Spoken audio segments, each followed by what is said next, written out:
Xin chào, lại là tôi, Ngốc của Kiến Thức Dạo.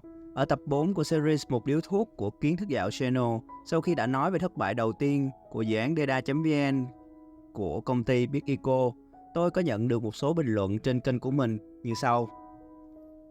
Vì thế nên ở tập 5 này, Ngốc của Kiến Thức Dạo xin đưa ra những nhận định của mình về những câu hỏi trên thông qua cái giá phải trả của chính bản thân.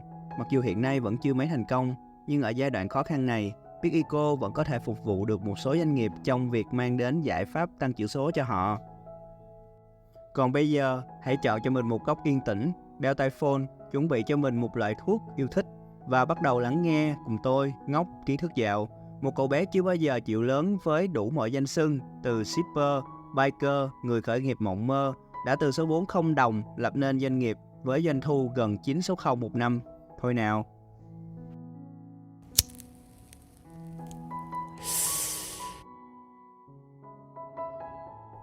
Cái giá phải trả đầu tiên, có phước cùng hưởng, có họa phải chịu một mình. Khởi nghiệp thường rất cô đơn. Câu này được Ngốc Kiến Thức Dạo trích ra từ một đoạn phỏng vấn của một vị sắc trên chương trình Shark Tank Việt Nam chuyên đầu tư khởi nghiệp. Tôi còn nhớ kể từ lần đầu tư Forex và mất tiền một cách ngu ngốc như đã nói ở tập 1 của series này. Công ty rơi vào khủng hoảng tài chính một cách trầm trọng, kèm với đó là cuộc suy thoái kinh tế đã bắt đầu diễn ra, khiến khách hàng cũng e dè hơn trong việc mua sản phẩm cũng như là sử dụng dịch vụ marketing. Điều đó buộc tôi phải tính toán để giải quyết hết tất cả mọi vấn đề tài chính, nhân sự một cách chu toàn nhất có thể, kể cả phải nghĩ đến việc vay nợ từ bên ngoài, cũng như là tìm mọi cách để giãn nợ từ những người đã góp vốn và hỗ trợ tôi từ những ngày đầu tiên.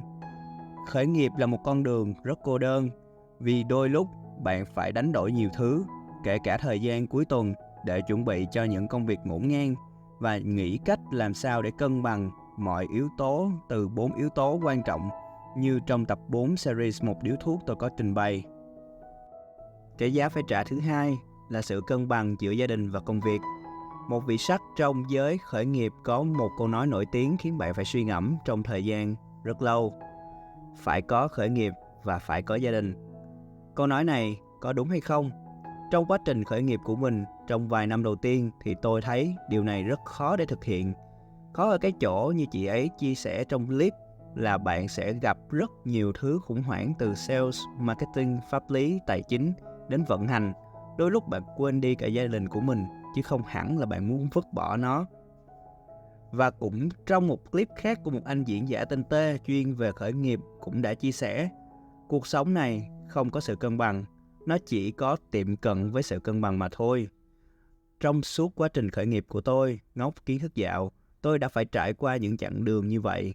Chặng đường mà tôi phải đi từ sáng sớm đến tối mịt mới về tới nhà. Chặng đường mà tôi phải trải qua những ngày tháng mà dường như không kịp nói với gia đình một câu chào hỏi đàng hoàng, tử tế và quan tâm thật sự đến họ. Cho đến khi biến cố gia đình ập tới, như ở clip Một Điếu Thuốc phần 1 đã chia sẻ, tôi mới nghiệm ra rằng nơi tôi cần quay về chính là gia đình và tự cảm thấy bản thân mình quá tệ. Mình đang quên đi thứ quan trọng gì của cuộc sống mình thế này. Cái giá phải trả thứ ba, 15 năm tình bạn chỉ đáng giá bao nhiêu đó thôi sao? Đó là câu hỏi mà tôi đã hỏi một người bạn góp vốn chung trong một dự án kinh doanh khởi nghiệp lần thứ 2 của mình. Đó là buôn bán linh kiện gaming gear và linh kiện di động thông qua các kênh thương mại điện tử và bán sỉ cho các quán net, chủ shop linh kiện cũng như là các công ty. Người xưa có câu buôn có bạn và tôi cũng thế.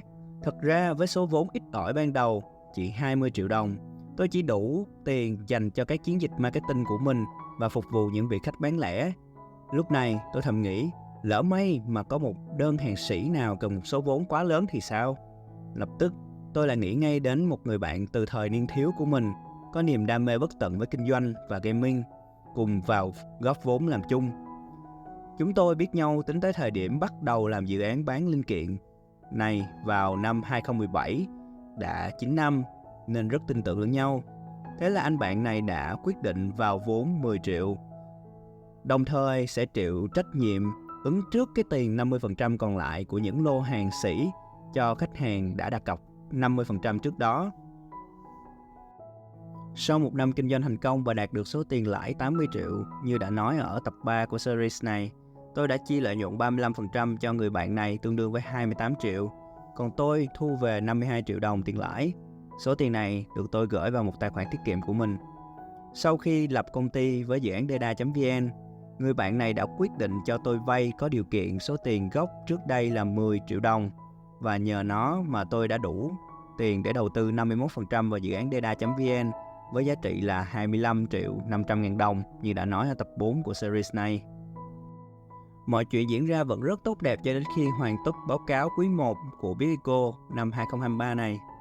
Người bạn này đã chủ động xin gặp tôi để rút hết số tiền lãi kể từ năm 2020, khi mà dự án deda.vn dừng lại, đến năm 2022.